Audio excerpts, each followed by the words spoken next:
वो वाले एनीमे तो आप सभी लोगों ने देखे ही होंगे जहां हीरो और डीमन लॉर्ड के बीच फाइट होती है और फाइट में डीमन लॉर्ड मारा जाता है। लेकिन ये एनीमे थोड़ा अलग है क्योंकि डीमन लॉर्ड के मरने के ही बाद ये एनीमे शुरू होता है। तो हमारा डीमन लॉर्ड ही इस एनीमे का हीरो है जो 500 साल बाद फिर से जिंदा होता है ईयर 2099 फ्यूचर वर्ल्ड में, जिसको देख के वो हैरान है। और अभी डीमन लॉर्ड थोड़ा कमजोर है, इसलिए वो अपने दुश्मन से लड़ने के लिए ही अपने पुराने दुश्मन की हेल्प लेता है, मतलब हीरो की। तो डीमन लॉर्ड की लाइफ फ्यूचर वर्ल्ड में कैसी जाती है, और हाँ, फ्यूचर वर्ल्ड में अपना हीरो एक यूट्यूबर बनता है। तो चलो वीडियो शुरू करते हैं। एक बार की बात है, अर्थ एक मैजिकल दुनिया जहां में एक बहुत लंबी वॉर चल रही थी मॉर्टल और इमॉर्टल के बीच। मॉर्टल मतलब इंसान जिनके पास लिमिटेड दिन होते हैं और जो कभी भी निपट सकते हैं, और दूसरे हैं इमॉर्टल मतलब अमर लोग जो हर बार मरने के बाद बीजीएमआई के रिकॉइल के जैसे जिंदा हो जाते हैं। और ये अजीब सा वॉर कौन जीतने वाला है उसका फैसला दोनों रेसेस के सबसे मजबूत इंसानों के बीच होने वाली लड़ाई से तय होने वाला है। ये है नल्ला हीरो ग्राहम जो एक ह्यूमन हीरो है, और दूसरी तरफ है हमारे एनिमे का हीरो जो इमॉर्टल वेल्टो है जो एक डीमन लॉर्ड है। वैसे तो वेल्टो के अगेंस्ट जीत पाना नामुमकिन है क्योंकि वो एक इमॉर्टल है, पर ग्राहम के पास एक होली सॉर्ड है जो एक इतना पावरफुल अटैक करती है जिससे वेल्टो की रीजनरेशन वाली पावर को भी बैगन का पकौड़ा बना देती है। मतलब अब हमारा हीरो मरने वाला है। मरने से पहले वेल्टो ने नल्ले ग्राहम की तारीफ की और बोला, लॉन्डे तुम पावरफुल तो बहुत हो, लेकिन मेरे ऊपर थू है कि मैं तेरे जैसे कांच की गिलास से हार गया। अरे मतलब जो कभी भी मर सकता है, मतलब एक ह्यूमन से, और इसका मुझे बहुत दुख है। अपने अंतिम शब्दों में वेल्टो ने कसम खाई कि वो एक दिन जरूर वापस आएगा, रिकॉइल हो और अपना बदला लेगा, और तब वो पूरी दुनिया की कह के ले लेगा, और इसी के साथ वो दुनिया से चला जाता है। फिर सीन 500 साल बाद शिफ्ट होता है। वेल्टो एक बार फिर से रिकॉल होता है और वेल्टो को रिकॉल करने वाली उसकी आइटम जनरल माकिना है जो उसका स्वागत करते हुए झुकती है और कहती है कि master I am really sorry, मैं आपको पूरे 500 साल गुजरने के बाद रिकॉल कर रही हूँ। और माकिना शर्मिंदा होकर माफी मांगती है कि वो वेल्टो का स्वागत बिकनी पहन के नहीं कर पाई, लेकिन वेल्टो को कोई फर्क नहीं पड़ता क्योंकि बिकनी से वो बोर हो गया है और कहता है माकिना तुम फॉर्मल कपड़ों में भी आइटम लग रही हो, टेंशन नहीं लो। और वो बस खुश है कि माकिना ने उसे रिकॉइल टावर बंद होने के पहले रिकॉइल कर दिया, लेकिन वेल्टो हैरान है कि वो इस कचड़ा फेंकने वाली जगह में रिकॉइल क्यों हुआ है। लेकिन वेल्टो तो है कमीनों का राजा, सॉरी मतलब डीमन का राजा, तो वो जिंदा होने के बाद फिर से दुनिया को तबाह और हासिल करने का प्लान बनाता है। लेकिन ये नल्ला प्लान सुन के माकिना ने उसे बताया कि 500 साल में बहुत कुछ बदल चुका है। 80 साल पहले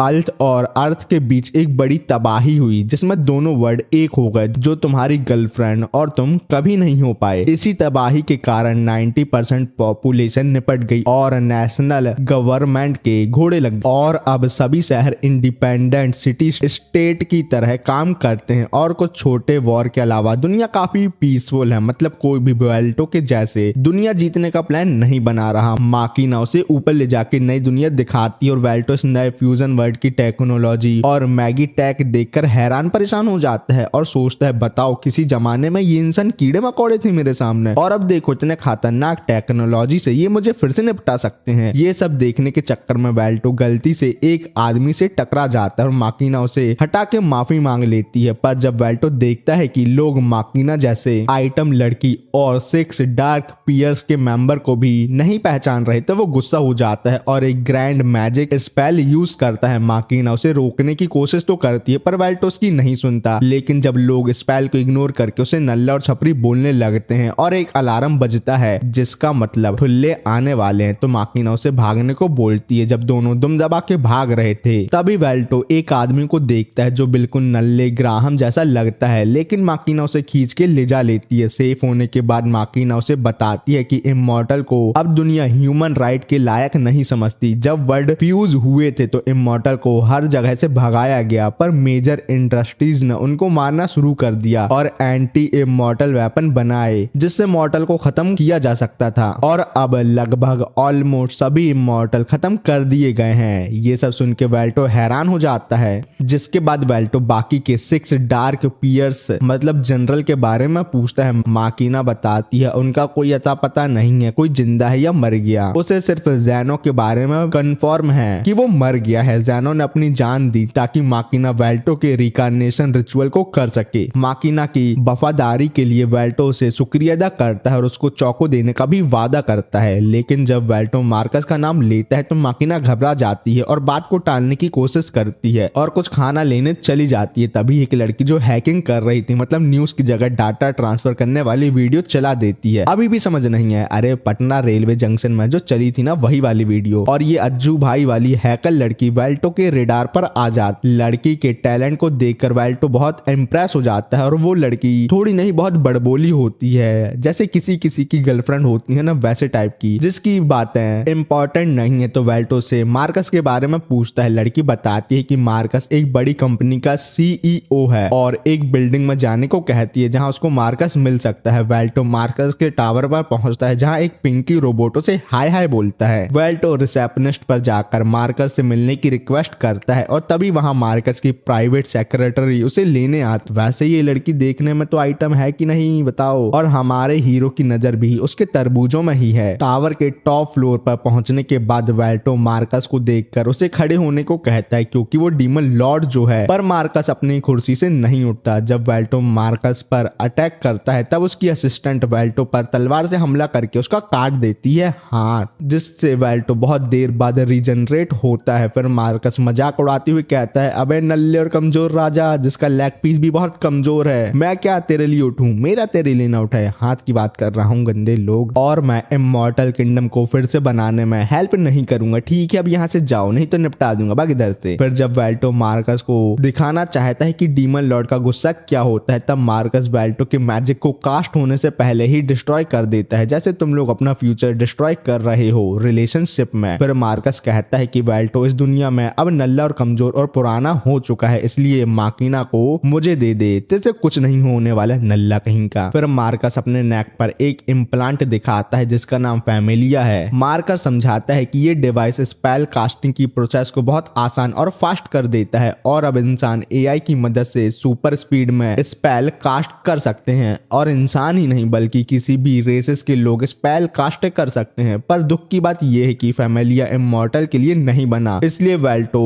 इस डिवाइस का यूज नहीं कर सकता। आगे मार्कस मजाक उड़ाते हुए कहता है कि वो हमेशा से वेल्टो का काटना चाहता था सर। वेल्टो समझ जाता है कि वो इतने सालों से एक सांप को पाल रहा था, इसलिए वो मार्कस पर हमला कर, लेकिन मार्कस वेल्टो के मैजिक को डिस्ट्रॉय करके अपने मैजिक से वेल्टो को बहुत पेलता है। वेल्टो जान बचाने के लिए टावर से कूद जाता है और अब वेल्टो रीजनरेट करने की कोशिश करता है, लेकिन अब उसकी हीलिंग प्रोसेस भी स्लो हो चुकी है पहले से, क्योंकि उसने अभी तक किसी की नहीं ली, मतलब उसके पास माना बहुत कम है ना। वैसे इस एनीमे में माना नहीं ईथर मैजिक का पावर सोर्स है। सोचा बता दूं तुम लोगों को। और सोने पे सुहागा तब होता है जब वेल्टो एक रैंडम इंसान कम गैंडे से टकरा जाता है, और इतना ही नहीं उसके साथ फाइट में वो हार जाता है। बताओ क्या डीमन लॉर्ड बनेगा रे तू, कचड़ा सेठ बन जाना चाहिए वेल्टो तेरे को, कचड़ा सेठ। लेकिन माकिना उसे दोबारा ढूंढ लेती है। मुंबई की मेट्रो में वो वेल्टो को मार्कस के धोखा देने की बात ना बताने की वजह से उसे सॉरी बोलती है। फिर वो दोनों माकिना के घर आते हैं। पहले तो ये देख के वेल्टो को खुशी होती है कि 500 साल बाद भी माकिना के पास एक बड़ा मैंसन है, लेकिन माकिना वेल्टो के सपनों में पानी फेरते हुए बोलती है, मालिक ये छोटा डिब्बा हमारा घर है क्योंकि बड़ा वाला मेरी औकात के बाहर है ना, आई एम रियली सॉरी, और अपने छोटे से अपार्टमेंट ले जाती है। वेल्टो सोचता है कि माकिना ने इतनी छोटी जगह में रहते हुए उसका 500 साल तक उसका वेट किया, वो उसका शुक्रिया अदा करता है और उसे हक करते हुए डिसाइड करता है कि अब वो अपने दुश्मनों को दिखाएगा कि असली डीमन लॉर्ड कौन है।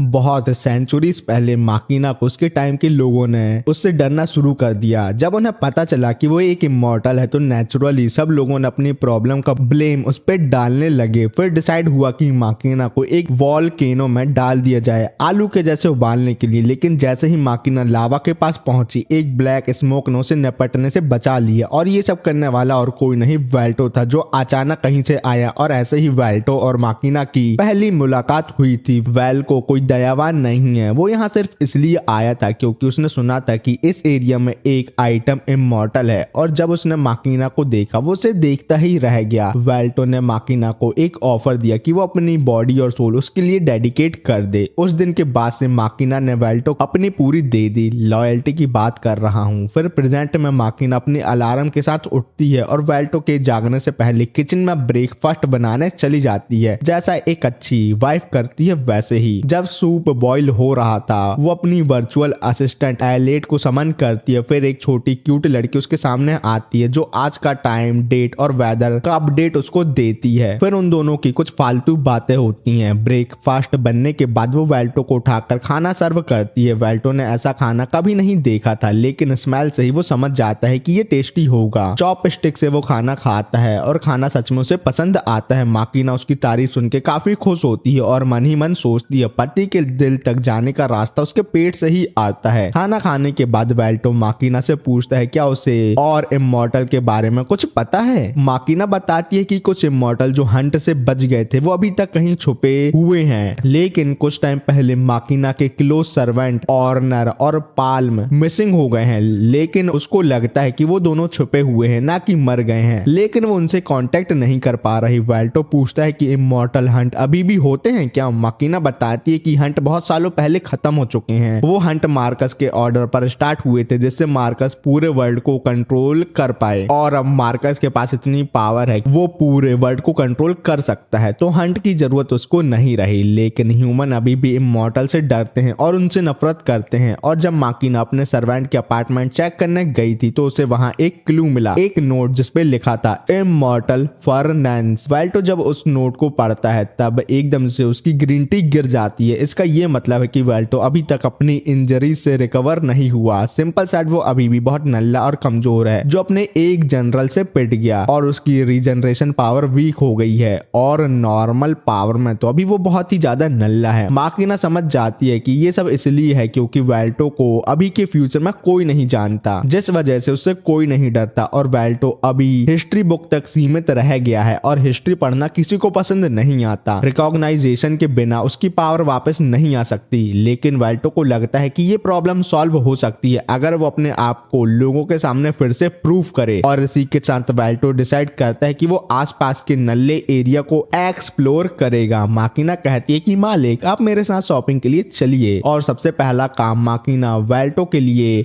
मॉडर्न कपड़े लेने का करती है। वो एक मॉडर्न स्टोर के अंदर जाती है जहां माकिना वेल्टो का 3D स्कैन करवाती है, और बजट टाइट होने के कारण वो वेल्टो से माफी मांगती है। तो वेल्टो से कहता है कि उसकी नेचुरल ब्यूटी किसी भी आउटफिट में अच्छी लगेगी। माकिना अपनी वर्चुअल असिस्टेंट एलेट से हेल्प लेती है जो बजट और प्रैक्टिकलिटी के बेस में एक ट्रैक सूट रिकमेंड करती है। माकिना को ये अच्छा नहीं लगता, लेकिन वेल्टो को वो ट्रैक सूट पसंद आ जाता है और जैकेट पे डीमन लॉर्ड लिखा होता है, और ये डिजाइन देख के वेल्टो और भी ज्यादा खुश हो जाता है। शॉपिंग के बाद वेल्टो और माकिना एक फास्ट फूड शॉप पर आते हैं। वेल्टो माकिना से पूछता है कि फैमिलिया डिवाइस यूज करना कैसा लगता है। माकिना बताती है कि फैमिलिया एक रिवॉल्यूशनरी डिवाइस है जो मैजिक यूज करने को इजी बनाता है, और इसी की हेल्प से हम शॉपिंग और कम्युनिकेशन भी कर सकते हैं बहुत ही इजीली, और जिसके पास ये नहीं होता उसकी लाइफ बहुत हार्ड होती है। लेकिन फैमिलिया होने के बाद भी माकिना की करंट फाइनेंशियल सिचुएशन पाकिस्तान की तरह गरीब ही है। वेल्टो माकिना का फैमिलिया इंस्पेक्ट करना चाहता है, इसलिए वो माकिना के नेक के पास आता है, और 500 साल बाद मालिक का टच पाके माकिना गीली हो जाती है। फिर वेल्टो डिसाइड करता है कि वो एक जॉब करेगा। मेरे को लगा माकिना को गीला करेगा। वेल्टो की काम करने की बात सुन के माकिना बहुत हैरान है और कहती है कि उसे काम करने की जरूरत नहीं है, वो और ज्यादा शिफ्ट ले लेगी, दिन रात सुबह शाम काम करेगी। लीगल काम की बात कर रहा हूँ। अरे लेकिन वो वाला काम भी तो लीगल होता है ना। खैर स्टोरी में फोकस करते हैं। लेकिन वेल्टो माकिना को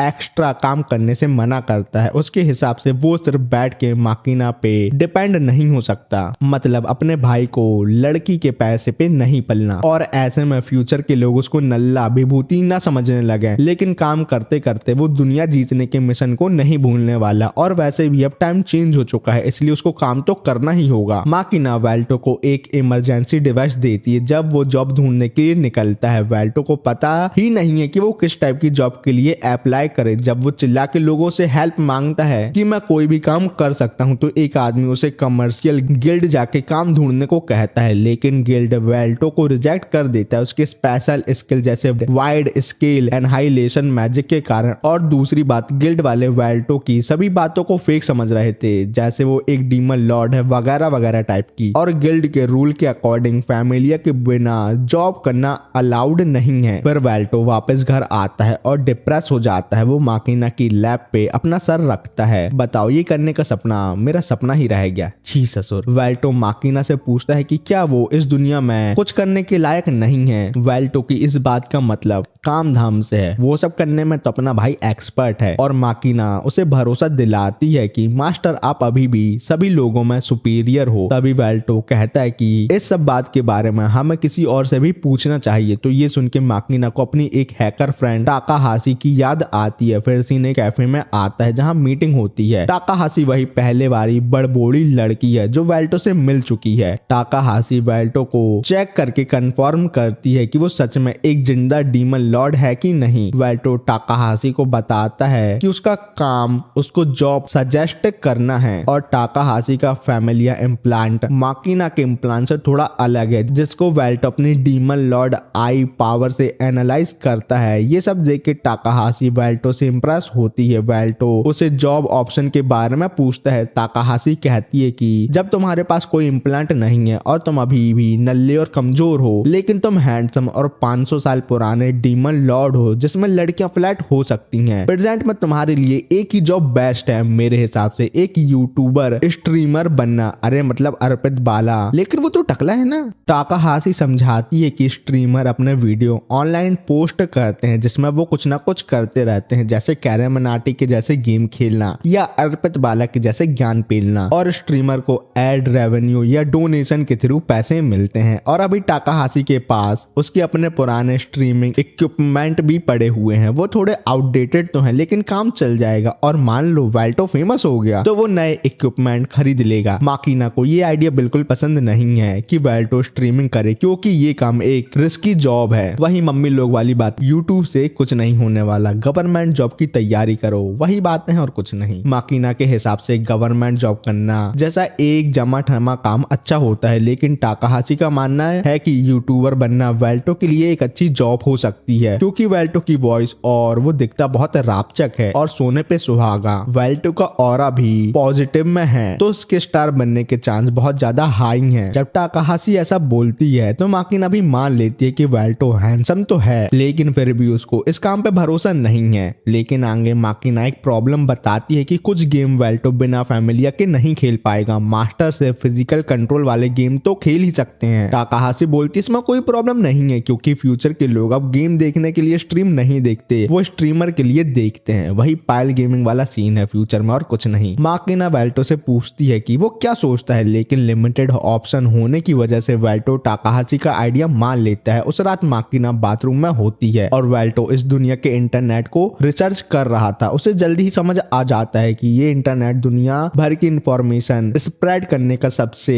फास्ट तरीका है, लेकिन साथ ही साथ ज्यादातर लोग या तो कैट वीडियो देखते हैं या फिर इंस्टाग्राम में उल्टे सीधे वीडियो, और इसी से वेल्टो को लगता है कि लोगों के ओपिनियन बदलना बहुत आसान है। पर तभी माकिना बाथरूम से निकलती है, वो भी बिना कपड़ों के, और जब उसे समझ आता है कि वो घर में अब अकेली नहीं है तो वो तुरंत वेल्टो से माफी मांगती है और कपड़े पहन लेती है। वेल्टो उससे कहता है कि सॉरी बोलने की जरूरत नहीं है, और उसे लगता है कि माकिना की बॉडी ब्यूटीफुल है जिसको उसने कई बार देखा है, लेकिन अभी भी उसे अपने आप की बॉडी ज्यादा अच्छी लगती है। कमाल है भाई तू भी। फिर कुछ घंटों के बाद टाकाहाशी माकिना के घर आती है अपना पुराने इक्विपमेंट लेकर और वेल्टो के लिए सेटअप लगाने लगती है। उसके बाद वो वेल्टो को कंट्रोलर देती है और कुछ गेम खेलने को कहती है। जब टाकाहाशी उसे कंट्रोलर समझाने लगती है तो वेल्टो कहता है कि कोई जरूरत नहीं है, उसे ऑलरेडी सब पता है, और कहता है कि फैमिलिया एनालाइज करने से ये कंट्रोलर सीखना काफी इजी था। वेल्टो ब्लड ब्रोन गेम खेलना डिसाइड करता है। तो ये देख के टाकाहाशी को याद आता है कि कितने सारे लोगों ने इस गेम की डिफिकल्टी के चक्कर में इस गेम को छोड़ चुका है, लेकिन उसे लगता है कि वेल्टो के एनालाइज स्किल से ये गेम इजी होगा। लेकिन गेम शुरू होते ही वेल्टो गेम में भी कुत्ते के जैसे मरने लगता है और उसको भी लगने लगता है कि ये गेम काफी डिफिकल्ट है। बहुत घंटों खेलने के बाद भी वेल्टो गेम में नूब का नूब ही रहता है और टाकाहाशी ही उसे नूब बोलने लगती है, और ये सब सुन के माकिना को अच्छा नहीं लगता। वेल्टो कहता है अभी उसको अच्छे से कंट्रोल समझ नहीं आए हैं, और ये सब देख के माकिना को डर है कि कहीं स्ट्रीमिंग करने का प्लान नाली में न चला जाए। लेकिन टाकाहाशी को लगता है कि इंटरनेट में लोगों को एक हॉट बंदे को नूबड़ागिरी देखने में बहुत मजा आएगा। टाकाहाशी वेल्टो को अपने लिए एक इंट्रो बनाने को कहती है जो मैंने अभी तक नहीं बनाया। वेल्टो कहता है कि क्या वो नॉर्मल इंट्रोडक्शन दे सकता है, लेकिन टाकाहाशी मना करती है। उसके हिसाब से वर्ल्ड के 5 मिलियन स्ट्रीमर में से सिर्फ 1% पैसे कमाते हैं। तो अगर वेल्टो को सक्सेसफुल होना है तो उसे एक अच्छा इंट्रो बनाना ही होगा। माकिना कहती है कि वेल्टो अपने वॉर डिक्लेरेशन को अपना इंट्रो बना ले। ये सुन के वेल्टो अपने स्टाइल में बोलता है, police immortal, you should feel honour to be in my presence. Hindi मतलब ये है कि मूर्ख मनुष्यों, तुम्हें मेरी उपस्थिति में सम्मानित महसूस करना चाहिए। ताकाहाशी को लगता है ये इंट्रो ठीक तो है लेकिन इसको और अच्छा होना चाहिए। अब इससे अच्छा क्या कर ले भैया वो। और तब ताकाहाशी वेल्टो को स्ट्रीमिंग का क्रैश कोर्स देने लगती है और बोलती है कि हर दिन स्ट्रीम करना होगा चाहे कोई देखे या ना देखे। गंदी और गवर्नमेंट के बारे में नहीं बोलना वरना तुम्हें तुरंत बैन पड़ जाएगा। सबसे इम्पोर्टेंट, माकिना को कैमरे के सामने से आने से बचना होगा क्योंकि लोग उसे वेल्टो की गर्लफ्रेंड समझने लगेंगे, जिसको सुन के माकिना तो बहुत खुश है। टाइम के साथ वेल्टो पॉपुलर होने लगता है जिसके साथ साथ उसके हेटर भी बन जाते हैं जो उसकी स्ट्रीम में नेगेटिव कमेंट करते हैं। लेकिन वेल्टो उनके कमेंट को इग्नोर करता है बल्कि उनको एनकरेज करता है कि वो और नेगेटिव लोग जोड़े और उसको रोस्ट करें क्योंकि वेल्टो की पावर इससे आती है कि कितने लोग उसको जानते हैं और जितनी नेगेटिव पब्लिसिटी होगी उतना ही वेल्टो के लिए अच्छा है। हार्ड वर्क और डिटर्मिनेशन के साथ वेल्टो 1 मिलियन व्यूज और सब्सक्राइबर पूरे कर लेता है। बताओ वेल्टो भैया के 1 मिलियन हो गए और तुम सब मेरे 50 के नहीं करवा रहे। सुन क्या रहे हो, जल्दी जाके चैनल सब्सक्राइब कर दो यार। फिर वेल्टो अपनी लेटेस्ट स्ट्रीम में ब्लड ब्रोन 3 को नॉन स्टॉप खेल के कंप्लीट करने का चैलेंज लेता है। जब वो गेम क्लियर करता है तो फैंस उसकी सक्सेस सेलिब्रेट करते हैं। वो पहले और दूसरे पार्ट को कंप्लीट करके काफी ज्यादा प्रो हो गया था लेकिन थर्ड पार्ट दोनों पार्ट से ज्यादा डिफिकल्ट था, लेकिन उसने इसे भी कंप्लीट कर ही लिया। स्ट्रीम बंद करके वेल्टो बाहर जाता है और खाना बनने से पहले माकिना से वापस आने को कहता है। फिर सिटी के स्लम से गुजरते हुए वेल्टो को नल्ला ग्राहम दिखता है। ग्राहम एक टाइम पर एक हीरो था लेकिन अब एक भूखा नंगा भिखारी लगता है। ग्राहम के हीरो बनने की स्टोरी कुछ इस टाइप की है कि वो अपनी बीमार बहन की दवाई लेने जंगल में गया था लेकिन जब वो वापस आया तो वेल्टो के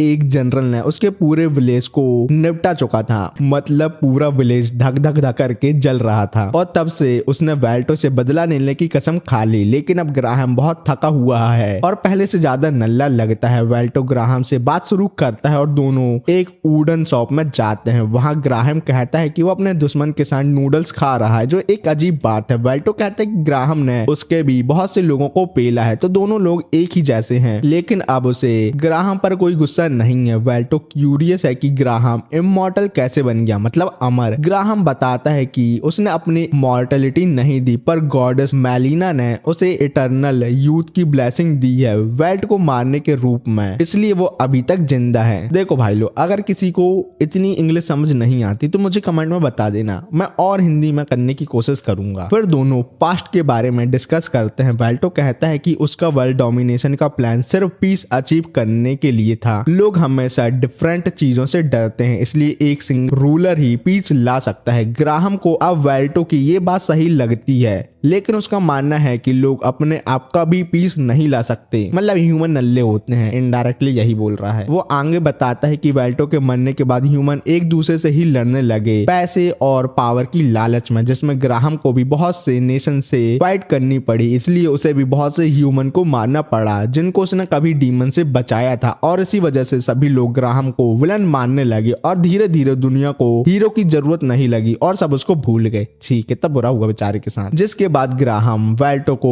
उस जैसे नल्ले को खाना खिलाने के लिए थैंक्स बोल के वहां से चला जाता है। जिसके बाद वेल्टो भी अपना काम करने निकलता है। रास्ते में वो ताकाहाशी को एक गली में प्रॉब्लम में देखता है जहां एक और उसे पेलने वाला था, सॉरी मतलब उसे पैसे के लिए धमकी दे रहा था। वेल्टो ताकाहाशी की हेल्प करता है और अब उसके पास मिलियन सब्सक्राइबर हैं जिससे उसकी पावर बढ़ चुकी है तो वो अपने मैजिक से नल्ले और को हरा देता है। ये सब देख के ताकाहाशी वेल्टो को अपना बॉडीगार्ड बनने का ऑफर देती है और वेल्टो भी इस ऑफर के लिए हाँ बोल देता है क्योंकि ये काम करने से वो थोड़े एक्स्ट्रा पैसे कमा सकता है। फिर वो दोनों एक वेयर हाउस आते हैं और यहाँ से ताकाहाशी को कुछ इंपॉर्टेंट आइटम चोरी करना है और वेल्टो का काम है गार्ड को डिस्ट्रैक्ट करना। लेकिन वेल्टो है तो नल्ला और दिमाग से कमजोर ही ना, इसलिए वो सीधा दरवाजा तोड़ के धड़ के अंदर घुस जाता है। वेल्टो एक सीक्रेट मिशन पर आया है जहां उसे ताकाहाशी के लिए एक मिस्टीरियस क्यूब लाना है। उसे एक टेबल के ऊपर एक क्यूब क्यूब दिखता है और वो टाकाहाशी से कॉल के जरिए पूछता है कि आइटम यही आइटम लाना है ना। टाकाहाशी हाँ बोलती है, पर वो थोड़ा कंफ्यूज हो जाती है कि वेल्टो भैया उससे बात कैसे कर रहे हैं जब उनके पास कोई फैमिलियर नहीं है। लेकिन वेल्टो फुल चौड़ में बोलता है। वेल्टो सुन के वेजिटेबल समझा क्या? अपन वेजिटेबल नहीं वर्जिन है। अरे सॉरी गलती हो गई, अपन वेजिटेबल नहीं वेरी इंटेलिजेंट है। तो वेल्टो ने अपने दिमाग का यूज करके फैमिलिया के कम्युनिकेशन ईथर कॉपी किया और वो अपने मैजिक की हेल्प से लोगों के साथ बात कर सकता है जैसे फैमिलिया की हेल्प से लोग करते हैं वैसे ही। बहुत इंटेलिजेंट है ना ये, इसलिए। टाकाहाशी वेल्टो को समझाती है कि वो मिशन में किसी और को ना मारे और वेल्टो प्रॉमिस करता है कि वो सिर्फ सभी लोगों को बेहोश करेगा। बैटल के शुरू होने से पहले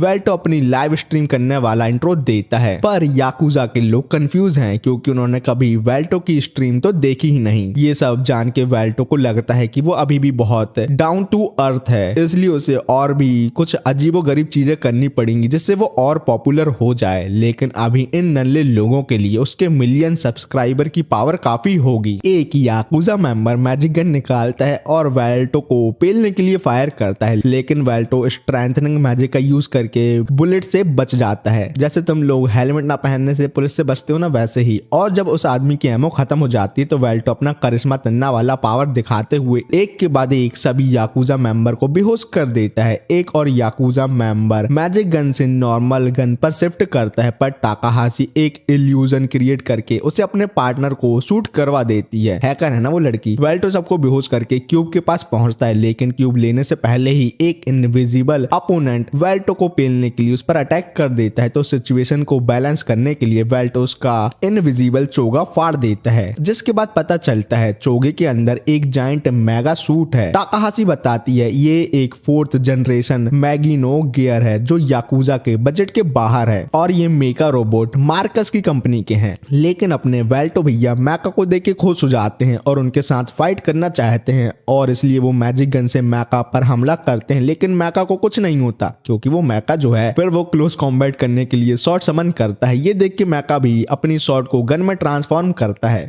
मान लो बीच फाइट में वेल्टो भैया अपना हथियार निकालते तो मैका सामने से हथियार कैसे निकालता? कुछ भी सोचता रहता हूँ। खैर स्टोरी आगे बढ़ाते हैं और दोनों के बीच एक जबरदस्त फाइट शुरू होती है। फाइट के बीच मैका सीरियस हो जाता है जैसा तुम लोग अपने रिलेशनशिप में हो गए हो, लेकिन सामने वाली लड़की नहीं हुई, सेम वैसे ही हाल है। और मैका वेल्टो का पहला एक हाथ काटता है, फिर उसका एक ही सर रहता है। पर ये सब बात मैका पायलट हेडक्वार्टर पर रिपोर्ट करता है कि टारगेट को मैंने निपटा दिया है, लेकिन तभी वेल्टो का सर बात करते हुए पायलट को डराता है। वेल्टो पायलट से कहता है अरे लॉन्डे तुम स्ट्रॉन्ग तो बहुत हो, लेकिन तुम एक डीमन लॉर्ड को इतनी नल्ली पावर से नहीं मार सकते। फिर वेल्टो भैया अपने सर को अपने धड़ में लगाते हैं जो देखने में तो मेरे को अच्छा लगा। और इसके बाद वेल्टो अपना अल्टीमेट वेपन वर्नल समन करता है। वेल्टो के वेपन के ऑरा को देख के ही पायलट की फटके 4 हो जाती है। फिर वेल्टो अपने नेक्स्ट अटैक से मैका को खत्म कर देता है, लेकिन पायलट को जिंदा छोड़ देता है इंटेरोगेशन करने के लिए। वैसे इसके अंदर कोई ह्यूमन नहीं है, उसने सर्वत छोड़ा है, लेकिन नल्ला पायलट एक सेल्फ डिस्ट्रक्शन कोड एक्टिवेट करता है और अपनी जान बचा लेता है। फिर फटके 4 होने के बाद टाकाहाशी आके वेल्टो की कंडीशन चेक करती है और ये देख के हैरान है कि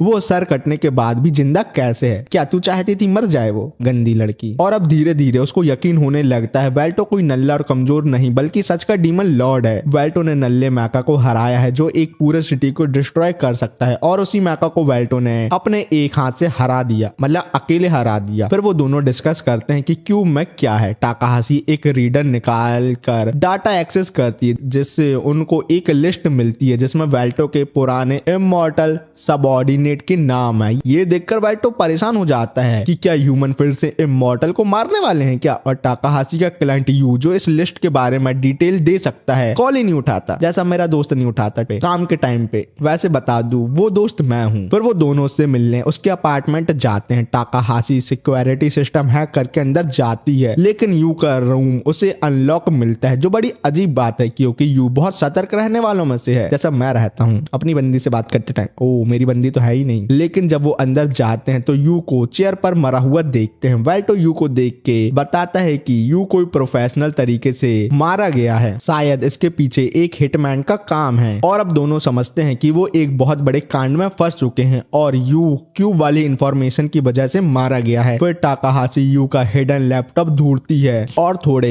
तामझाम करने के बाद उन लोगों को उसमें एक बैकअप वीडियो फाइल मिलती है। वीडियो में यू बताता है कि सिटी के ईथर रिएक्टर इमॉर्टल सोल को फ्यूल की तरह यूज करता है, जिसे इमॉर्टल फर्नेस प्रोजेक्ट कहते हैं। ये मार्कस की कंपनी का एक इविल प्लान है जो इमॉर्टल को पब्लिक की नजर में इविल बनाता है और फिर उन्हें निपटा देता है फर्नेस में डाल के फ्यूल बनाने के लिए। यू आगे बताता है कि मार्कस अब नए इमॉर्टल की तलाश में है क्योंकि रिएक्टर का फ्यूल खत्म हो गया है। जो मरे हुए इमॉर्टल थे ना वो निपट चुके हैं इस बार अच्छी तरीके से। ये सब सुन के टाकाहाशी हैरान और गुस्सा होती है। तू क्यों हो रही है, तू तो मॉर्टल है ना। पर समझ जाती है कि इस इंफॉर्मेशन को पब्लिक करना उसकी मौत ला सकता है। तब ये सब जान के वाल्टो डिसाइड करता है कि ये इमॉर्टल का प्रॉब्लम है और एक इमॉर्टल किंग के रूप में ये उसकी जिम्मेदारी है कि इस मामले को वो अकेले हैंडल करे और अपने लोगों का मार्कस से बदला ले, उसको मार के। फिर वो यू की बॉडी को पुलिस को रिपोर्ट करते हैं। तब वाल्टो माकीना को कांटेक्ट करने की कोशिश करता है लेकिन माकीना सामने से कोई आंसर नहीं देती, जिससे वाल्टो को समझ आ जाता माकीना के घोड़े लग चुके हैं, मतलब वो कोई खतरे में है, क्योंकि माकीना कभी भी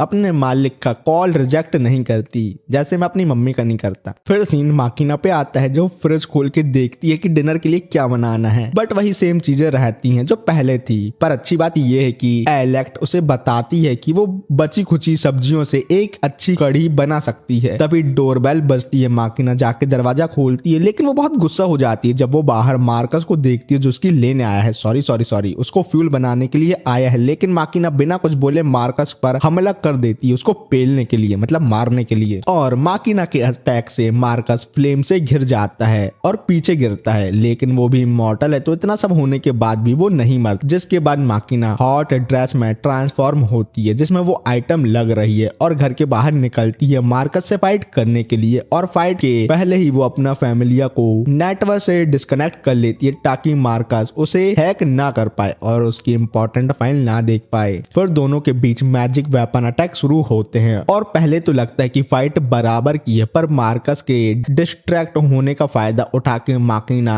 उसका पकड़ती है हाथ और उसे ब्लास्ट करके अलग कर देती है। मार्कस इससे हैरान तो होता है लेकिन कुछ ही सेकंड में वो अपना हाथ रीजनरेट कर लेता है जैसे ये उसका रोज का काम हो, नीचे वाला ऊपर वाला। फिर मार्कस एक एरिया अटैक करता है जिसका नाम है ब्लडी सॉर्ड रेन। इस अटैक से एक बहुत बड़ा एक्सप्लोजन होता है लेकिन माकीना ने अपने आप को शील्ड से बचा लिया था जिससे वो सेफ रहती है। लेकिन इन दोनों की फाइट से वाल्टो और माकीना का छोटा सा आशियाना कचड़ा घर बन गया है। फिर अचानक एक ट्विस्ट आता है, मार्कस की हॉट सेक्रेटरी स्मोक से निकलती है और माकीना पे छुप के अटैक करती है, पर माकीना हॉट सेक्रेटरी को अपने एक इल्यूजन के साथ हुतिया बना देती है, जैसे लड़कों का हुतिया बनाती है ना वैसे ही। माकीना को पता था मार्कस बहुत बड़ा वाला चीटर है, इसलिए सेक्रेटरी के आने से वो हैरान नहीं है। फिर माकीना सेक्रेटरी को राख में बदलने की स्पेल तैयार करती है लेकिन मार्कस एकदम से कोड ब्रेकर बोलता है और माकीना का फैमिलिया बंद हो जाता है। फैमिलिया बंद होने से माकीना हैरान है और सेक्रेटरी इस मौके का फायदा उठा के माकीना के संतरों के आर पार अपनी तलवार कर देती है और इसी के साथ माकीना फाइट हार जाती है। लेकिन मार्कस माकीना के ऐसे कुत्ती भरी हालत देख के खुश है, लेकिन माकीना पूछती है तूने क्या किया मेरे साथ। मार्कस कहता है मैंने अभी थोड़ी ना कुछ किया है, वो तो बाद में करूंगा। फिर मार्कस बताता है उसने सिर्फ उसका फैमिलिया शट डाउन किया है। ये सुन के माकीना को शौक लगता है क्योंकि उसने अपने फैमिलिया को इंटरनेट से डिस्कनेक्ट किया था, तो ये पॉसिबल नहीं होना चाहिए। मार्कस कहता है कि उसका फैमिलिया एक स्पेशल प्रोटोटाइप है जो मॉडर्न फैमिलिया से ऊपर है और क्योंकि वो IHMI का डायरेक्टर है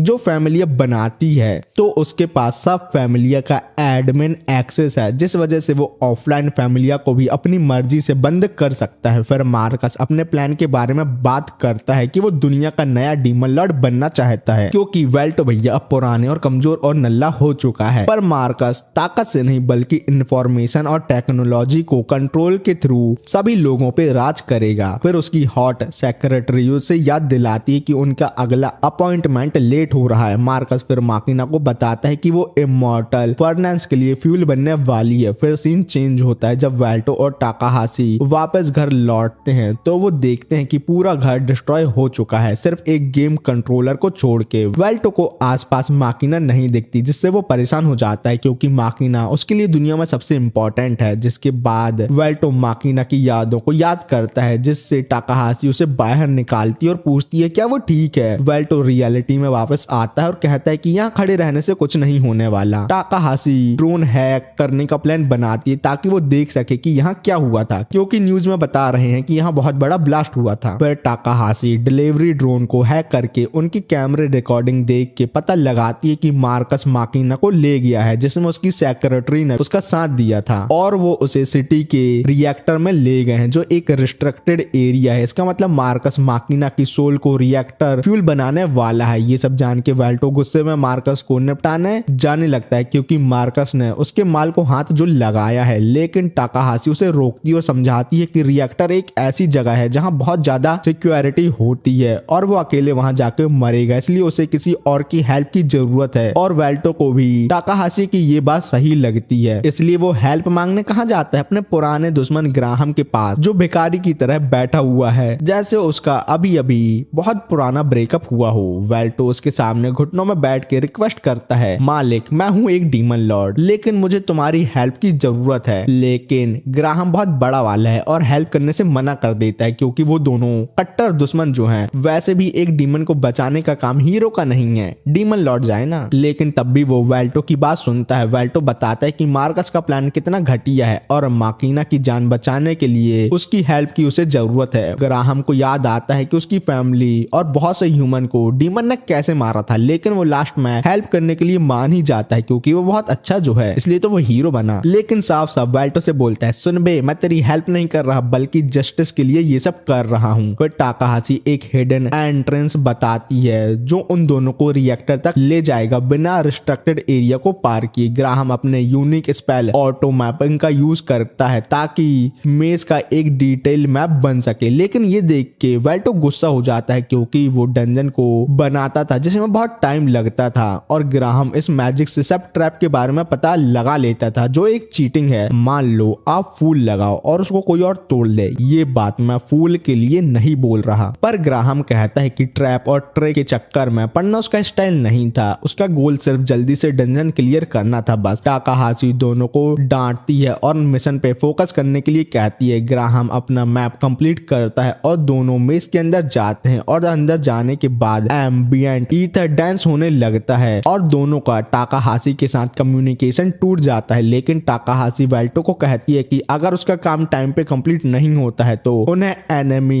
फोर्सेस को डिस्ट्रैक्ट करना होगा। रिएक्टर के करीब आते ही ग्राहम नोटिस करता है कि वाल्टो पुराने वाल्टो से काफी अलग है। पुराना वाल्टो किसी के लिए भी दयालु नहीं था। पुराना वाल्टो कभी अपने दुश्मन के सामने अपना सर नहीं झुकाता। ग्राहम वाल्टो से कहता है अगर वो ऐसा ही दयालु अपने प्राइम टाइम पे होता, मतलब 500 साल पहले, तो उनके बीच की हिस्ट्री अलग होती, मतलब कौन फाइट जीतता वो पक्का नहीं होता। लेकिन इन सब बातों में वाल्टो ज्यादा ध्यान नहीं देता, क्योंकि उसका पूरा फोकस तो माकिना को बचाने के बारे में सोच रहा था। फिर जब लेफ्ट का दरवाजा खोलता है तो अंदर वाल्टो और ग्राहम को मार्कस की हॉट सेक्रेटरी मिलती है, जो उन दोनों का लेने का इंतजार कर रही थी। अरे मतलब उनका इंतजार कर रही थी फाइट करने के लिए, क्योंकि मार्कस ने ऑलरेडी अंदाजा लगा लिया था कि वाल्टो यहाँ जरूर आएगा। मार्कस ने माकिना को रिएक्टर के कोर के पास बांधा हुआ है और वो बड़े मजे से अपनी पुरानी कॉमरेड को खत्म करने के लिए तैयार है। जब वाल्टो दोबारा रिकॉल हुआ तब मार्कस ने उसके आसपास के लोगों की रिसर्च शुरू की और इसी रिसर्च से मार्कस को पता चला कि माकिना वाल्टो की बंदी है और अभी तक जिंदा है और शहर में छुपी हुई है और उसी ने वाल्टो को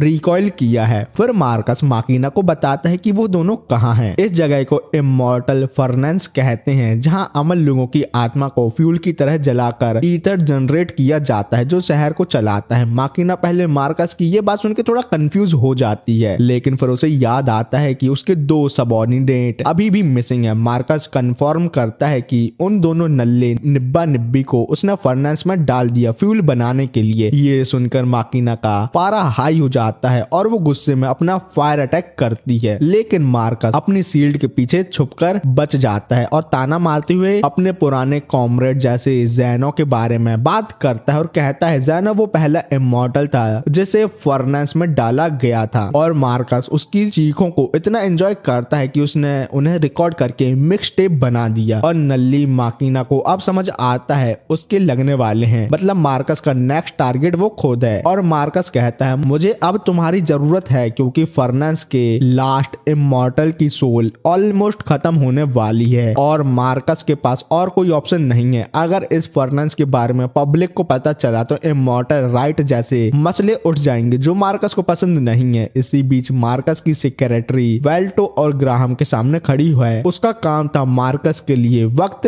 बढ़ाना ताकि वो अपना इविल काम पूरा कर सके और माकिना को फर्नेस में डाल दे। सेक्रेटरी वेल्टो का मजाक उड़ाती है लेकिन वो ग्राहम को पहचान जाती है और ये देख के वो हैरान हो जाती है। प्रेजेंट में ग्राहम के बारे में डाटाबेस में लिखा हुआ है इसलिए वो उसको पहचान गई, लेकिन वो हैरान है कि एक हीरो डीमन लॉर्ड की हेल्प क्यों कर रहा है। बताओ कैसा कलयुग आ गया है। फिर ग्राहम वेल्टो से कहता है कि वो आगे जाए और माकिना को बचाए जो उसकी आइटम गर्लफ्रेंड है, इनडायरेक्टली तो है, जबकि वो सेक्रेटरी को रोक के रखेगा। फिर उन दोनों की फाइट स्टार्ट होती है और सेक्रेटरी की स्पीड काफी अच्छी है, लेकिन ग्राहम अपने एक्सपीरियंस की वजह से उसके अटैक को ब्लॉक कर लेता है। लेकिन सेक्रेटरी को ये पसंद नहीं आता और वो अपने जीरो बेस गियर एक्टिवेट करती है। एक चमकदार रोशनी के साथ उसका नया मैग्नियो गियर सामने आता है जो न सिर्फ मॉडर्न है बल्कि इसकी हेल्प से वो और फास्ट और पावरफुल भी हो गई है। ग्राहम इस नए आर्मर के सामना करता है लेकिन सेक्रेटरी की अटैक की स्पीड के आगे वो थोड़ा ढीला पड़ जाता है। तो सेक्रेटरी ग्राहम का मजाक उड़ाती है कि उसका आर्मर और तलवार आउटडेटेड और पुरानी हो चुके हैं, लेकिन ग्राहम कहता है कि ओ मैडम, जीत मॉडर्न इक्विपमेंट से नहीं होती बल्कि एक्सपीरियंस और विल पावर से होती है जो तुम्हारे पास नहीं है। भाग इधर से। ग्राहम सेक्रेटरी के अटैक पैटर्न को समझने लगता है और उसका काउंटर करना शुरू कर देता है। जब सेक्रेटरी लाइटनिंग स्पीड अटैक करती है तो ग्राहम उसका ब्लेड लॉक करके एक अर्थ स्पेल कास्ट करता है जिससे सेक्रेटरी रुक जाती है और ग्राहम के नेक्स्ट आइस स्पेल से सेक्रेटरी टेम्पररी जम जाती है। फिर ग्राहम एक powerful fire ball attack point blank range से फायर करता है। फायर बॉल बहुत स्ट्रॉन्ग था लेकिन सेक्रेटरी को अपने आर्मर की वजह से ज्यादा कुछ नहीं होता, उल्टा वो और गुस्सा हो जाती है और वो ग्राहम पर लगातार अटैक करने लगती है। ग्राहम उसके अटैक को ब्लॉक करके एक स्लैश अटैक करता है लेकिन सेक्रेटरी का आर्मर फिर उसे बचा लेता है और सेक्रेटरी कहती है कि वो हार नहीं मानेगी, लेकिन ग्राहम उसे याद दिलाता है कि वो एक हीरो है जो अपने 500 साल के एक्सपीरियंस के साथ फाइट कर रहा है, इसलिए वो जीत के ही रहेगा। सेक्रेटरी अपना फुल माना एक ब्लेड लाइटनिंग स्ट्राइक में डालती है लेकिन ग्राहम अपनी तलवार के अंदर छुपी हुई पावर का इस्तेमाल करता है। उसकी तलवार जो एक टाइम पे एक्स शॉट कहलाती थी, शॉट दोबारा अपनी पावर पाती है। तलवार के अंदर की आत्मा ग्राहम की नोबल इंटेंशन को कंफर्म करती है और ग्राहम एक अल्टीमेट टेक्निक यूज करता है। सेक्रेटरी के मॉडर्न गियर के बावजूद ग्राहम का अटैक इतना पावरफुल होता है कि सेक्रेटरी का पूरा मैग्नियो गियर डिस्ट्रॉय हो जाता है और इसी अटैक से ग्राहम ने 500 साल पहले अपने हीरो मतलब वेल्टो को मारा था। सेक्रेटरी अब इंजर्ड और कमजोर होने की वजह से हार मान लेती है, लेकिन वो ग्राहम से पूछती है कि वो कैसे जीत गया। तो ग्राहम उसे बताता है कि जीत का असली राज है एक्सपीरियंस और डिटर्मिनेशन। सेक्रेटरी का प्लान था मार्कस को सपोर्ट करना, लेकिन अब वो ग्राहम के हाथों हार चुकी है। ग्राहम कहता है कि वो सेक्रेटरी को नहीं मारेगा क्योंकि अब उसके लिए वो कोई खतरा नहीं है और वो पहले भी नल्ली थी, अभी भी नल्ली ही है। लेकिन वो मानता है कि सेक्रेटरी स्ट्रांग है क्योंकि वो उससे फाइट करके ये पता लगा चुका है। सेक्रेटरी बताती है कि मार्कस उससे ज्यादा पावरफुल है तो वेल्टो की पैंट पीली होने वाली है, लेकिन ग्राहम को पता है वेल्टो के पास एक सीक्रेट है जिसके बारे में ग्राहम को वेल्टो के साथ फाइट करने पर ही पता चला था और इसी वजह से वेल्टो का मार्कस से जीतना पक्का है। लेकिन जब ग्राहम और सेक्रेटरी बात कर रहे थे तभी उन पर मैजिक बुलेट की बारिश होती है। ग्राहम एक शील्ड बना के दोनों को बचा लेता है। सेक्रेटरी को भी पता चलता है कि जो मैका रोबोट आए हैं वो से भी मारने को तैयार है, लेकिन ग्राहम सेक्रेटरी को प्रोटेक्ट करता है और कहता है कि वो एक हीरो है और किसी इंजर्ड औरत को मरता छोड़ नहीं सकता, नहीं तो वो एक विलन कहलाने लगेगा। फिर सीन मार्कस पे आता है जो रिएक्टर कोर के नीचे माकिना को गले से पकड़े रखा था और अपना प्रवचन खत्म करता है। फिर उसने माकिना को फर्नेस में डाल दिया ताकि उसकी आत्मा जल के खत्म हो जाए, लेकिन जब माकिना नीचे गिर रही थी तो माकिना के जहन में बस एक ही चीज चल रही थी कि वो फिर कभी वेल्टो के साथ खड़ी नहीं हो पाएगी। जैसे ही वो फर्नेस में गिरती है अचानक एक काला धुआं से नीचे से उठाता है और माकिना को अपने साथ वापस प्लेटफॉर्म पर ले आता है। माकिना अपनी आंखें जब खोलती है तो वो समझती है कि वेल्टो उसके ऊपर खड़ा है और कह रहा है कि वो उसे वहां बचाने आया है। फिर वेल्टो मार्कस को देखता है और मार्कस उसके यहाँ आने से थोड़ा परेशान होता है, लेकिन वो सोचता है कि थोड़े टाइम के लिए वो फालतू बातें करते हैं। लेकिन वेल्टो को ये छोटी मोटी फालतू बातें बिल्कुल पसंद नहीं आती। वो सिर्फ मार्कस से पूछता है क्या उसके पास कोई अच्छा रीजन है माकिना को मारने का और इतने सारे इमॉर्टल आत्माओं को जला के फ्यूल बनाने का। तो मार्कस गर्व से कहता है कि वो अपने एक्शन का कोई जस्टिफिकेशन नहीं देगा। तो वेल्टो एक सवाल और पूछता है, क्या मार्कस फिर से अपनी वफादारी दिखाएगा और उसके साथ काम करेगा? तो मार्कस बिना रुके जवाब देता है, कभी नहीं, नल्ले और कमजोर डीमन लॉर्ड, भाग इधर से हट। तो वेल्टो के लिए ये सुनना ही काफी होता है। वो अपनी डीमन सॉर्ड को बुलाता है और कहता है, आज मैं तुम्हारी इमॉर्टल लाइफ खत्म कर दूंगा। मार्कस को ये धमकी बेकार लगती है। वो अपनी ब्लड स्पेयर स्पेल कास्ट करता है जो वेल्टो बहुत आसानी से डॉज कर लेता है, लेकिन मार्कस स्पीयर को ब्लास्ट कर देता है जिससे वेल्टो थोड़ा कंफ्यूज हो जाता है। और उसके बाद मार्कस अपनी ब्लड सॉर्ड निकालता है ताकि वो क्लोज रेंज में लड़ सके, लेकिन वेल्टो को ब्लास्ट से कुछ नहीं होता। वो मार्कस पर उल्टा अटैक करने आ जाता है। मार्कस को ये देखकर समझ आता है कि वेल्टो ने अपनी स्ट्रेंथनिंग मैजिक को पहले से ही कास्ट कर लिया था। तो अब मार्कस वेल्टो को थोड़ा इंटेलिजेंट तो मानने लगता है और कहता है, वेल्टो तुमने बहुत अच्छा काम किया, क्योंकि मार्कस पहले से कास्ट हुए मैजिक को अपने फैमिलिया से कैंसिल नहीं कर सकता। लेकिन वेल्टो के स्ट्रेंथनिंग मैजिक के बावजूद मार्कस अब भी उससे फिजिकली पावरफुल है और वेल्टो भैया अभी भी नल्ले ही हैं। वेल्टो गिर के अपने हाथ और घुटनों पर आता है, लेकिन वो हार मानने को तैयार नहीं होता और कहता है कि वो मार्कस को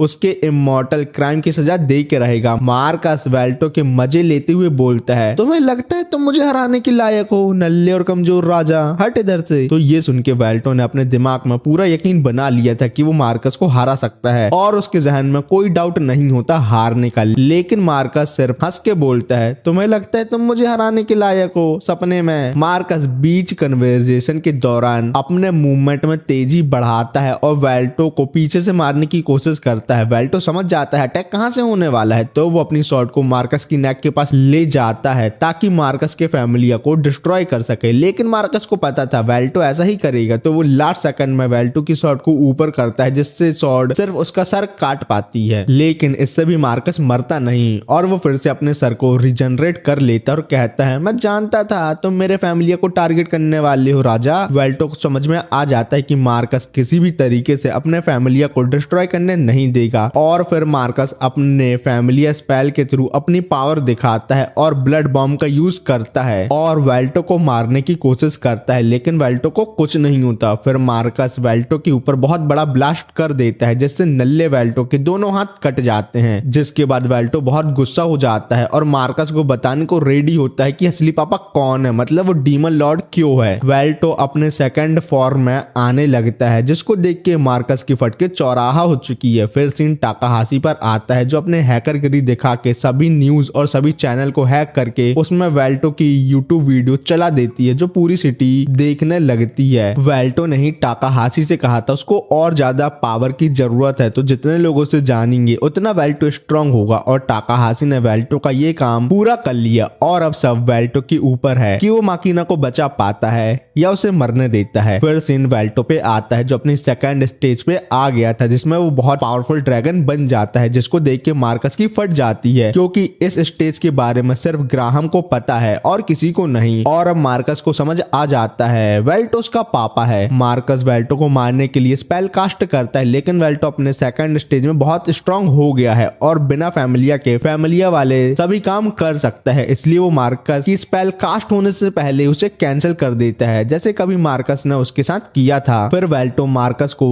कभी काट डालता है तो कभी जमा देता है तो कभी आग में जला देता है, जिसके बाद वेल्टो अपने ड्रैगन फॉर्म में एक मेथड का इस्तेमाल करता है जिसमें वो मार्कस के अंदर इल्यूजन डालता है। मार्कस समझ जाता है कि ये सब सच नहीं है, लेकिन वेल्टो कहता है कि ये सब कुछ सिर्फ इल्यूजन है। मार्कस को समझ आ जाता है कि वेल्टो ने उसके एडवांस फैमिलिया को हैक कर लिया है और अब जाके मार्कस को समझ आने लगता है कि वो मरने वाला है, इसलिए वो डर से कपकपाने लगता है और वेल्टो से कहता है, पापा मुझे जिंदा रहना है और मैं आपके साथ फिर से काम करने को रेडी हूँ, प्लीज मुझे मत मारो। लेकिन वेल्टो उसकी बात को नहीं सुनता और कहता है, मैं किसी को भी थर्ड चांस नहीं देता, हट नल्ला कहीं का। और मार्कस को अपनी स्वॉर्ड में डाल के फर्नांस के ऊपर लाता है फ्यूल बनाने के लिए, लेकिन मार्कस है तो दिमाग से कमजोर ही ना, इसलिए वो मरते मरते भी अपना लास्ट अटैक करता है, लेकिन इससे भी वेल्टो को घंटा फर्क नहीं पड़ता। फिर वेल्टो मार्कस को तलवार से धक्का देके फर्नांस के अंदर डाल के खत्म कर देता है, जिससे सिटी को कुछ टाइम के लिए फ्यूल की जरूरत नहीं होगी। फिर वेल्टो नॉर्मल हो जाता है और माकीना से पूछता है, मेरे ड्रैगन फॉर्म से तुम डर तो नहीं गई ना? डरने की बात नहीं है, ड्रैगन फॉर्म में मेरा ड्रैगन जितना हो जाता है। और जब से वेल्टो कमजोर हुआ है किसी ह्यूमन की जैसे, तो उसको समझ आया है कि जीना किसे कहते हैं। तो वो माकिना के पास जाता है और उससे कहता है, माकिना मैं सच में दिमाग से कमजोर ही हूँ, मेरे सामने एक आइटम लड़की थी जिसको मैंने कभी देखा ही नहीं। और फाइनली 7th एपिसोड में माकिना को प्रपोज करता है और प्रपोजल माकिना एक्सेप्ट भी कर लेती है, लेकिन तब भी वेल्टो को बाबू नहीं मास्टर बोलती है। फिर सीन एक पीले वालों वाली लड़की पर आता है जो स्कूल विंडो के पास बैठी है और ये लड़की अपनी करंट लाइफ से बोर हो गई है। वो अपनी क्लास की 2 लड़कियों को देखती है और वो दोनों लड़कियां पीलो वाली लड़की को लूजर और नल्ला कहना शुरू कर देती हैं। फिर तभी क्लास में उनकी टीचर आती है और बताती है आज उनकी क्लास में कुछ नए ट्रांसफर स्टूडेंट ज्वाइन हो रहे हैं। जब पहला एक्सचेंज स्टूडेंट अपना इंट्रो देता है तो हम देखते हैं कि वो वेल्टो भैया हैं जो अपना नाम प्राउडली बताते हैं और कहते हैं कि वो शहर पर अपना निशान छोड़ने आए हैं। अगर आप सोच रहे हैं कि वेल्टो यहाँ कैसे पहुंचा, तो मार्कस के इंसिडेंट के बाद वेल्टो और माकिना की जिंदगी वापस नॉर्मल हो गई थी। वेल्टो अपनी स्ट्रीमिंग करियर को कंटिन्यू करता है और माकिना पूरे वक्त दूसरे कमरे से उसको चेयर करती है। नल्लो वाले काम है और कुछ नहीं। और जब वेल्टो गेम जीत जाता है वो अपने व्यूअर का मजाक उड़ाता है क्योंकि उन्होंने कहा था कि वेल्टो कभी जीत नहीं पाएगा, जबकि उसे 3 दिन लग गए थे एक 10 घंटे के गेम को कंप्लीट करने में। अगर वो इमॉर्टल नहीं होता तो शायद वो स्लीपिंग डेप्रिविएशन से मर गया होता। वेल्टो अपने व्यूअर को बाय बोलता है और स्ट्रीम खत्म करता है। जब स्ट्रीम खत्म हो जाती है माकिना वेल्टो के कमरे में आती है और उसे गेम कंप्लीट करने पर बधाई देती है। फिर वो कहती है कि वो चाहती है कि वेल्टो कम से कम 24 घंटे में एक बार ब्रेक ले ले, क्योंकि पिछले 3 दिन से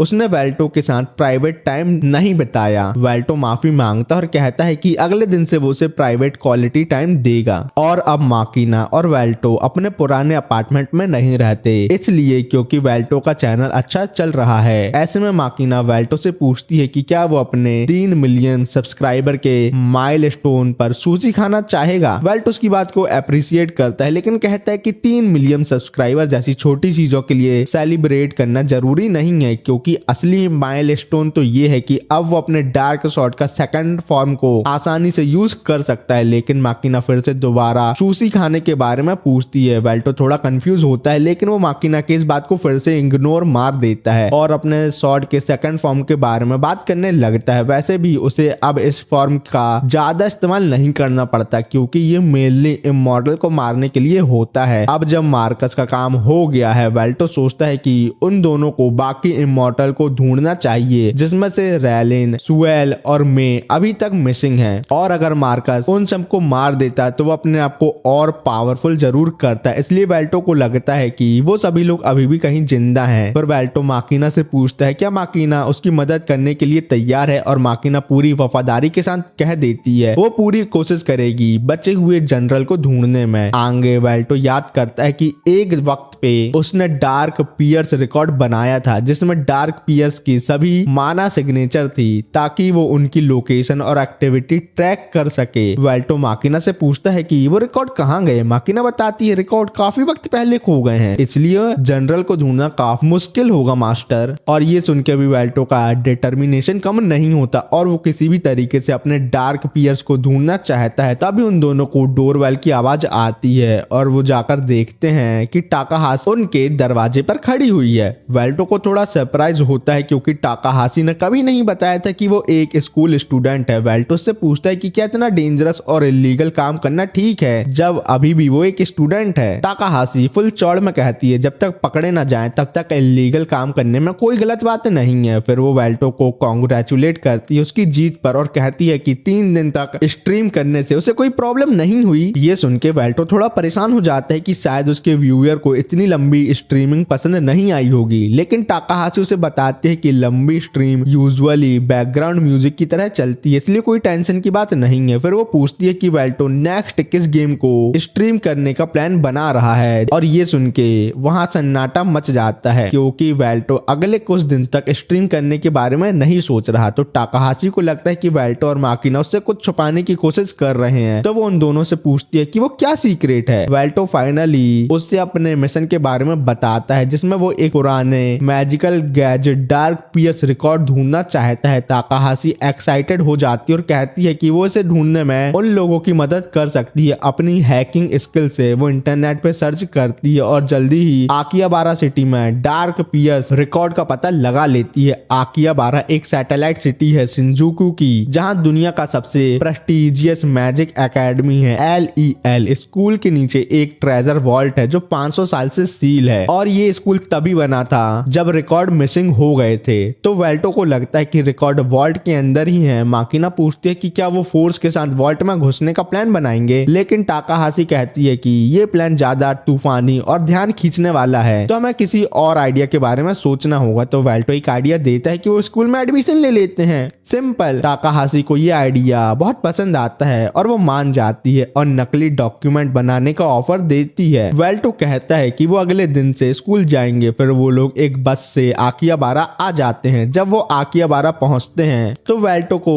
इमिग्रेशन गेट पर रोबोट रोक लेते हैं जो उसकी आईडी पूछते हैं। वेल्टो थोड़ा गुस्सा हो जाता है कि रोबोट को उसके 3 मिलियन सब्सक्राइबर के बारे में पता नहीं है क्या, जो वो उसकी आइडेंटिटी के बारे में पूछ रही है। तो टाकाहाशी वेल्टो को संभालती है और रोबोट को आइडेंटिफिकेशन दिखाकर वेल्टो को वहां से खींच लेती है। स्कूल के अंदर वेल्टो को नॉस्टैल्जिया फील होता है क्योंकि ये शहर पुराने जमाने के अल्त से मिलता है। टाकाहाशी बताते हैं कि एडवांस मैजिकल प्रोस्टेटिक की वजह से लोग अपनी पूरी बॉडी रिप्लेस कर सकते हैं। वेल्टो थोड़ा कंफ्यूज होता है, लेकिन वो समझता है कि ऐसे इनक्रेडिबल टेक्नोलॉजी उसके टाइम में सोचा भी नहीं जा सकता था। स्कूल के अंदर जाकर वो ट्रोट मैजिकल एकेडमी की प्रिंसिपल से मिलते हैं। ट्रोट एक इम्पोर्टेंट फिगर है जो आकिहाबारा सिटी के एक बड़े हाउस गियोल हाउस की लीडर है। टाकाहाशी अपने नकली डॉक्यूमेंट दिखाती है, लेकिन जब वेल्टो अपना नाम बताता है तो ट्रोट बिना किसी सवाल के उन्हें स्कूल में एडमिशन दे देती है। कैसी है ये? ट्रोट वेल्टो से पूछती है कि वो स्कूल क्यों आया है। वेल्टो सीधा जवाब देता है कि वो स्कूल के नीचे के ट्रेजर वॉल्ट को देखना चाहता है और ट्रोट को समझ में आ जाता है कि वेल्टो को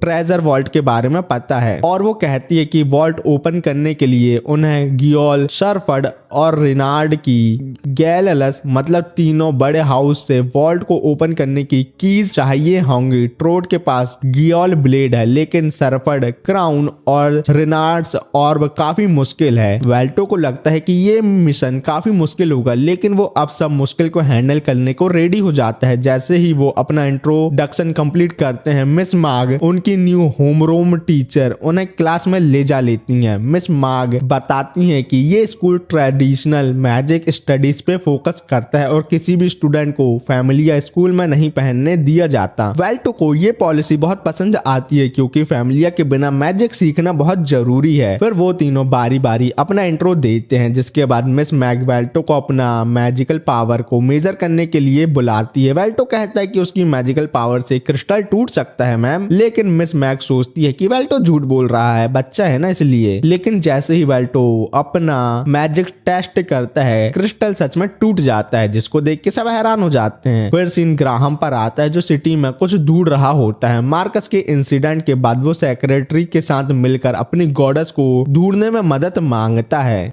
मैग ने क्रिस्टल टूटने के बाद ऐसे रिएक्ट किया जैसे कुछ हुआ ही ना हो, टिपिकल गर्लफ्रेंड वाली बात, और अपनी क्लास कंटिन्यू करने का फैसला किया और अपने लेक्चर में सोल चेंजिंग के डेंजर के बारे में पढ़ाने लगी। लेकिन तभी उसने देखा कि वेल्टो बस एक अजीब सी स्माइल के साथ उसे देख रहा है बिना कोई नोट्स बनाए। तो मैग ने गुस्से में वेल्टो से पूछा, तुम कुछ क्यों नहीं लिख रहे हो? तो वेल्टो ने शांति से बोला, अरे चिंता मत करो मैम, मुझे सब याद रह जाता है, मैं बहुत इंटेलिजेंट हूँ, मैंने आइंस्टाइन को पढ़ाया था। मैग को लगता है ये तो इम्पॉसिबल है, एक दिन में कोई पूरा टॉपिक कैसे याद कर सकता है, ऐसा तो हो ही नहीं सकता। पर टेस्ट लेने के लिए मैग ने एक सालों पहले इंसिडेंट के बारे में पूछा, लेकिन उसके क्वेश्चन कंप्लीट होने से पहले ही वेल्टो समझ गया कि वो रेल रोड इंसिडेंट के बारे में बात कर रही है। तो वेल्टो ने तुरंत रिप्लाई दिया, हाँ तब एक रॉयल कोर्ट मेज रेल रोड एक हीरो की सोल अपनी बॉडी में चैनल करने का एक्सपेरिमेंट कर रहा था, जिसमें वो फेल हो गया और बहुत डिटेल में पूरे इंसिडेंट को बताने लगता है, जिसको सुन के मैग को समझ आ गया है कि वेल्टो सच में सब कुछ याद करके आया है। लेकिन जिस तरीके से वेल्टो वो स्टोरी एक्सप्लेन कर रहा है, ऐसा लग रहा था कि उसने अपनी आंखों के सामने ये सब देखा हो। वेल्टो की बातों में पीले बालों वाली लड़की भी इंटरेस्ट लेने लगती है, जिसका नाम है हिजुकी, लेकिन वो वेल्टो जैसे अजीब लोगों से दूर रहना ही पसंद करती है। पर कुछ टाइम बाद हिजुकी अकेले बैठी थी लंच टाइम पे, जब एल्बर्ट उसके पास आया और उसका मजाक उड़ाने लगा। एल्बर्ट ने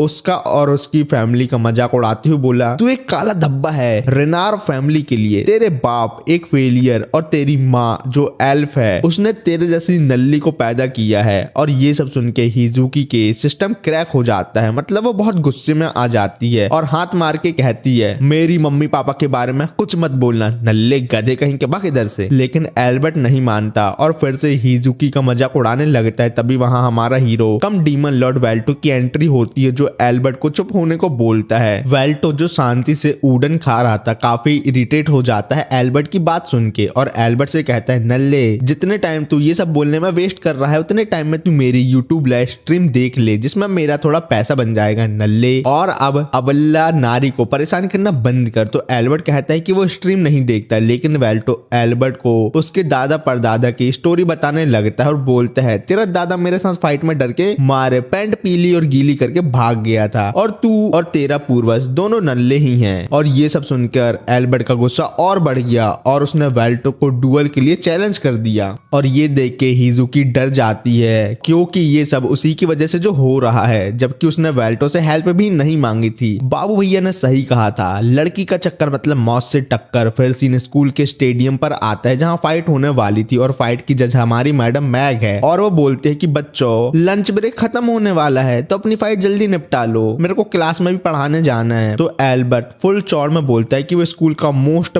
पावरफुल स्टूडेंट है और उसको माना रिजर्व के लिए A+ मिला है। लेकिन वेल्टो कहता है हिजुकी के माना रिजर्व तो उससे ज्यादा है नल्ले। और ये सुन के हिजुकी कंफ्यूज थी क्योंकि उसका माना रिजर्व एवोल्यूशन F ग्रेड का था, लेकिन टाकाहाशी और माकिना को लग रहा है वेल्टो भैया जो बोल रहे हैं वो सच ही होगा। फिर मैच स्टार्ट होने से पहले वेल्टो ने एक डील दी कि मैं इस जगह से हिलूंगा ही नहीं, अगर हार गया या हिल गया तो एल्बर्ट कहेगा मैं वो करूंगा। तो ये सुन के एल्बर्ट ने माना का फुल पावर अटैक कास्ट किया और वेल्टो पर अटैक कर दिया, लेकिन वेल्टो ने उस स्पेल को अपनी एक हाथ से ही रोक लिया। जिसके बाद वेल्टो ने एल्बर्ट को बोला लॉन्डे तुम स्ट्रॉन्ग तो हो, स्कूल के स्ट्रॉन्गर बंदे होने के लायक भी हो, पर तुझसे लड़के मजा नहीं आया, 200 साल और प्रैक्टिस कर तो शायद तू एक डिसेंट अपोनेंट बन सकता है मेरे लिए, लेकिन तब भी हार ही जाएगा। फिर वेल्टो ने एल्बर्ट को अपना माना दिखाया जिसको देख के सबकी फट गई। उसके बाद वेल्टो ने एक कंप्रेस माना से एल्बर्ट पर अटैक किया जिससे वो हार गया। जिसके बाद वेल्टो अपनी पार्टी के पास आता है और हिजुकी उसका शुक्रिया अदा करती है, लेकिन बोलती है तुमने मेरी हेल्प की उसके लिए शुक्रिया, लेकिन अब से तुम तीनों मेरे पास नहीं आना, आई हेट न्यू पीपल। और दूसरी बात मेरे पास होने से तुम लोगों को ही प्रॉब्लम होगी और कुछ नहीं, और वहां से चली जाती है। फिर स्कूल ओवर होने के बाद वेल्टो टाकाहाशी और माकिना सिटी घूमने आते हैं और आकिहाबारा सिटी के मॉडर्न एरिया इलेक्ट्रिक टाउन पहुंचते हैं जहां से उनको कुछ इन्फॉर्मेशन लेनी थी सीक्रेट वॉल्ट के बारे में। तो टाकाहाशी ने बाकी दोनों से कहा कि उनको मेड कैफे जाना चाहिए इन्फॉर्मेशन लेने के लिए, जिसको सुन के वेल्टो वहां जाने से मना कर देता है। तो टाकाहाशी ने वेल्टो को समझाया कि मेड कैफे में लोग गॉसिप करते हैं तो वहां उन लोगों को कीज की कुछ इन्फॉर्मेशन मिल सकती है। फिर वो तीनों कैफे के अंदर कुछ टाइम पास करते हैं और कुछ बात करते हैं। फिर टाकाहाशी बड़े बड़े पॉम्पम वाली लड़की मेड की रिक्वेस्ट करती है, जो मेड उनको सर्व करने आती है तो वो और कोई नहीं हमारी हिजुकी ही होती है, जो उन तीनों नमूनों को कैफे में देख हैरान है।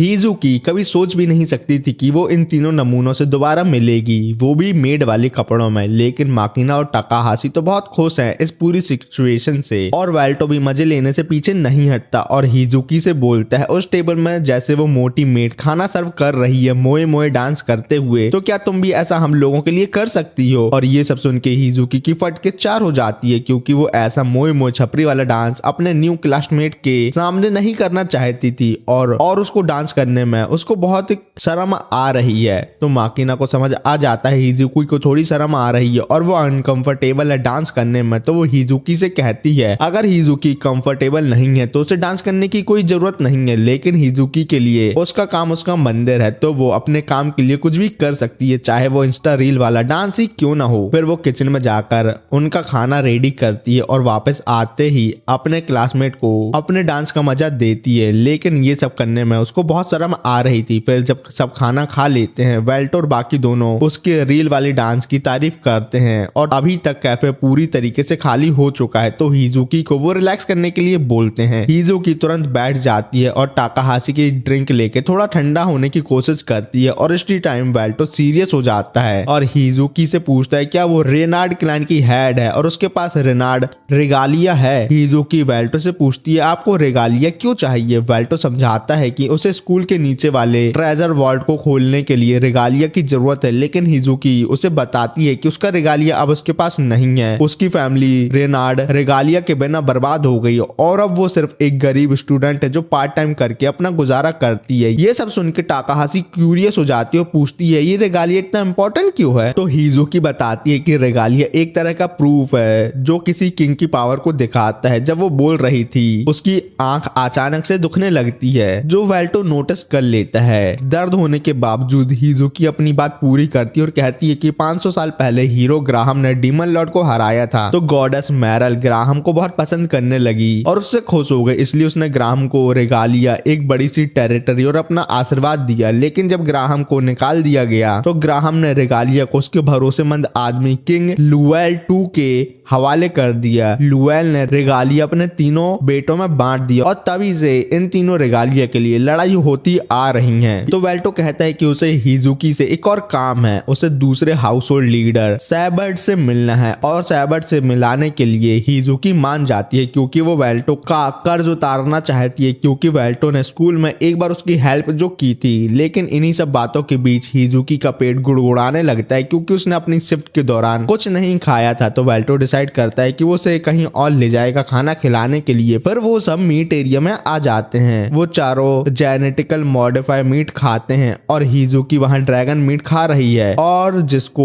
पहले तो देख के वाल्टो और माकिना शुरू में थोड़ा हेजिटेट होते हैं, लेकिन जब ड्रैगन मीट खाते हैं तो वो उन दोनों को बहुत अच्छा लगता है। पहले वाल्टो ड्रैगन मीट इसलिए नहीं खा रहा था क्योंकि वो खुद एक ड्रैगन में ट्रांसफॉर्म हो सकता है, तो ड्रैगन मीट खाना उसे अपने फैमिली मेंबर को खाने जैसा लग रहा था। अपने भाई बहन को खाने के बाद उन लोगों के पास कुछ पुलिस ऑफिसर हिजुकी को परेशान करने आ जाते हैं और वो हिजुकी को बिना बात अरेस्ट करना चाहते हैं। लेकिन तभी वहां स्कूल प्रिंसिपल ट्रेट आ जाती है और सिचुएशन हैंडल कर लेती है। ट्रेट वहां मिस मैक को ढूंढने आई है, लेकिन ट्रेट को हिजुकी से अकेले में कुछ बात करनी थी तो बाकी तीनों वहां से चले जाते हैं। फिर ट्रेट हिजुकी से कहती है कि वो उसको अडॉप्ट करना चाहती है, जिसके लिए हिजुकी को हाँ बोलना होगा। लेकिन अडॉप्ट होने से हिजुकी मना कर देती है क्योंकि उसे अपने खत्म हो चुकी फैमिली नाम की इज्जत बचानी है। जिसको सुन के ट्रेट हिजुकी से बोलती है बेटा मैं हमेशा तुम्हारे साथ हूँ चाहे कुछ भी हो जाए, और वहां से चली जाती है। फिर जब टाकाहाशी हिजुकी के पास आती है तो वो देखती है कि हिजुकी की आंखों की वजह से उसे बहुत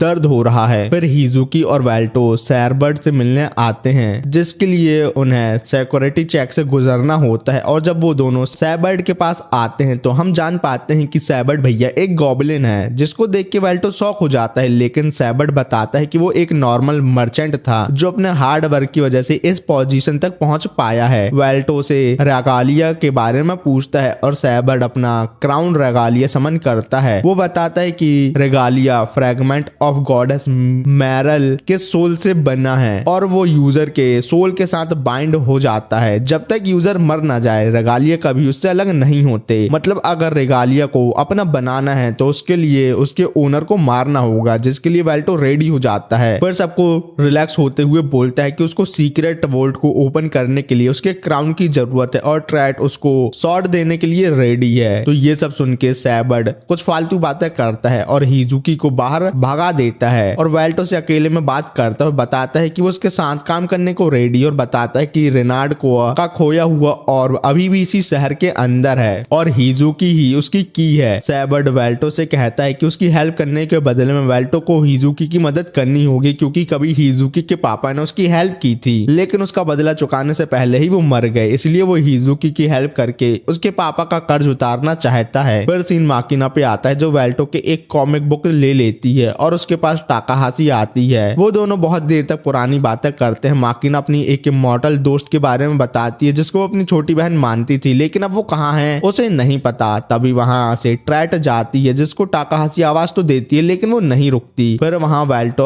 और हिजुकी आते हैं और बताते हैं कि सैबर्ड उनकी हेल्प करने के लिए मान गया है, जिससे सब खुश खुश होते हैं और टाकाहाशी आइडिया देती है कि वो सब हिजुकी के घर पर स्लीप ओवर करेंगे, और जिसको सुन के हिजुकी खुश नहीं होती लेकिन उन लोगों की बात के लिए मान जाती है क्योंकि वो तीनों उसके पहले दोस्त जो हैं। लेकिन रात में हिजुकी हाँ बोलने के लिए अपने आप को कोसने लगते क्योंकि वो वेल्टो के साथ गलती से एक ही बाथ टब में नहाने जो आ जाती है। और यहाँ ही ये पार्ट खत्म होता है। मैंने अभी तक इसके 10 एपिसोड एक्सप्लेन कर दिए हैं और नेक्स्ट पार्ट 12th एपिसोड आने के बाद ही एक्सप्लेन करूंगा। तो मिलते हैं किसी और वीडियो में, बाय।